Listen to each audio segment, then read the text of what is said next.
CBI prosecutor Bobby Joseph Periya കേസിൽ ചെയ്യാൻ കഴിയുന്നതെല്ലാം ചെയ്തെന്ന് CBI prosecution assistant advocate K Padmanabhan. കോടതി വെറുതെ വിട്ട മറ്റാളുകൾക്ക് കൂടി ശിക്ഷ ലഭിക്കേണ്ടതുണ്ട്.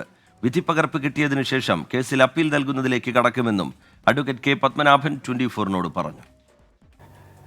തെളിവുകൾ വളരെ ഫലപ്രദമായി കോടതിയിലെത്തിക്കുവാൻ പ്രോസിക്യൂഷന് സാധിച്ചിട്ടുണ്ട്. 1 വരെ 8 വരെയുള്ള പ്രതികൾക്കെതിരെയും 10-15 പ്രതികൾക്കെതിരെയും കോടതി വളരെ കഠിനമായ ശിക്ഷ തന്നെ നൽകും എന്നാണ് പ്രോസിക്യൂഷൻ്റെ ഉത്തമ വിശ്വാസം. കാരണം കേരളം കണ്ടതിൽ വെച്ച് അതിക്രൂരമായ ഒരു കൊലപാതകമാണ് കേരളീയ സമൂഹം സാക്ഷ്യം വഹിച്ചത്. മറ്റുള്ള പ്രതികൾക്കെതിരെ ഞാൻ നേരത്തെ പറഞ്ഞ വകുപ്പ് പ്രകാരമുള്ള കുറ്റമാണ് തെളിഞ്ഞിട്ടുള്ളത്. അതിൽ ഇപ്പോൾ നമുക്കതിനെപ്പറ്റി എന്തെങ്കിലും ആധികാരികമായി പറയണമെങ്കിൽ അതിൻ്റെ വിധിപ്പകർപ്പ് നമുക്ക് കിട്ടണം. ആ വിധിപ്പകർപ്പ് കിട്ടിയതിന് ശേഷം തീർച്ചയായും അത് പരിശോധിച്ച് അപ്പീൽ നടപടികളെപ്പറ്റി ആലോചിക്കുന്നതാണ്.